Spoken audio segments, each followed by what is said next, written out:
Olá, pessoal! Bom, hoje a gente vai tratar de um assunto que é simplesmente a base para qualquer futuro engenheiro eletricista: segurança do trabalho. E olhem, isso vai muito, mas muito além de decorar normas. O que está em jogo aqui é a preservação da vida. Para a gente começar a nossa conversa, eu quero lançar uma pergunta. Uma pergunta que nos provoca. No nosso campo de atuação, quando acontece um choque elétrico, será que isso foi só uma sorte? Foi um acaso? Uma fatalidade? O que vocês acham? A primeira e talvez a mais importante lição que vocês precisam levar daqui hoje é esta: acidentes. Eles não acontecem por acaso. Eles são, na verdade, o resultado de uma série de falhas. Falhas que podem e que devem ser identificadas e, claro, prevenidas. Então, como futuros engenheiros, a gente precisa abandonar de vez essa ideia de acaso, de azar. É fundamental que a gente comece a olhar para isso de uma forma muito mais sistemática, entendendo a cadeia de eventos que leva a um acidente. E aqui tem um ponto que é crucial. É preciso entender que um acidente nunca é um evento isolado. O impacto de um único incidente, ele se espalha, sabe? Ele cria uma verdadeira reação em cadeia, com consequências que vão muito além da vítima que estava ali na hora. Ok, então vamos aprofundar um pouco mais nisso. Para a gente conseguir de fato prevenir acidentes, não adianta só saber que eles existem. A gente precisa dissecar a anatomia deles. Entender de onde eles vêm é o primeiro passo para garantir que eles nem cheguem a acontecer. Vejam só este slide. Ele mostra o que a gente pode chamar de os pilares da falha. Praticamente todos os acidentes de trabalho que acontecem, eles nascem de uma falha em uma ou mais dessas três grandes áreas. Pensem nisso como se fosse um tripé, uma banqueta de três pernas. Se uma dessas pernas quebrar, todo o sistema de segurança simplesmente desmorona. Bom, a primeira categoria tem a ver com o ambiente em si. São as falhas no ambiente de trabalho. São aqueles perigos que ficam ali, latentes, sabe, no local, só esperando um gatilho para se manifestarem. E reparem bem nos exemplos, muitos deles, e aqui eu chamo a atenção de vocês, especialmente as instalações elétricas precárias, estão diretamente sobre a responsabilidade de quem? Exato, do engenheiro eletricista. Isso já mostra o peso da nossa atuação e a importância de um projeto bem feito, bem executado. Agora, vamos olhar para o segundo pilar, o elemento humano, os atos inseguros. Aqui a gente está falando das escolhas, das ações que são feitas no momento. Muitas vezes motivadas pela pressa, pela negligência ou, o que é muito comum, por um perigoso excesso de confiança. O ponto fundamental aqui, pessoal, é que mesmo um ambiente que foi projetado para ser perfeitamente seguro, ele pode se tornar extremamente perigoso por causa de ações inseguras. A falha humana, infelizmente, é um fator determinante. E, por fim, o terceiro pilar. São os fatores pessoais de insegurança. Aqui a gente está falando do estado do indivíduo, condições que podem comprometer o julgamento, a atenção e até o tempo de reação de uma pessoa no trabalho. E este ponto é importantíssimo.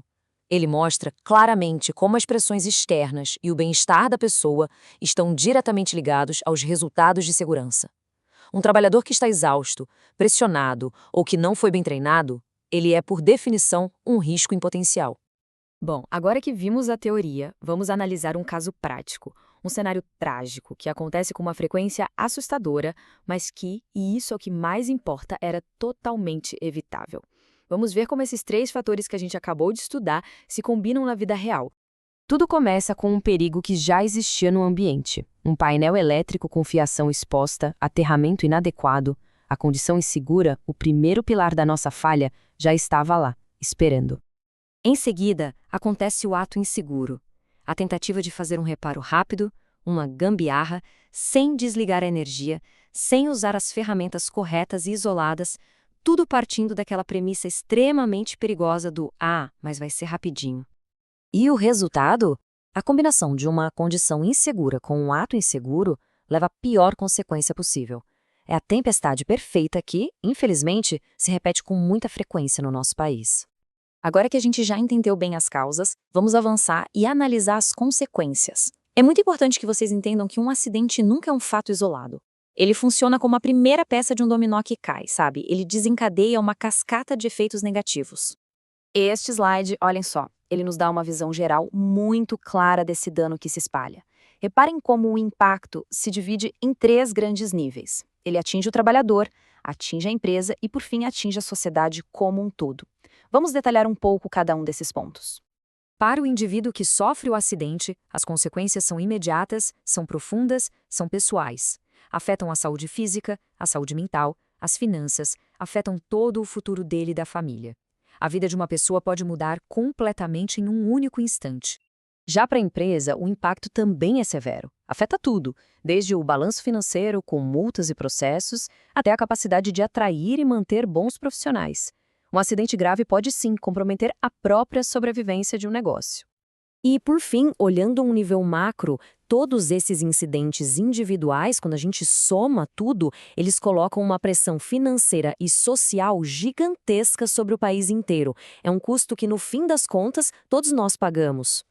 Então, depois de ver tudo isso, as causas, o exemplo, as consequências, a gente chega no ponto central para nós aqui nesta sala. Qual é o nosso papel nisso tudo?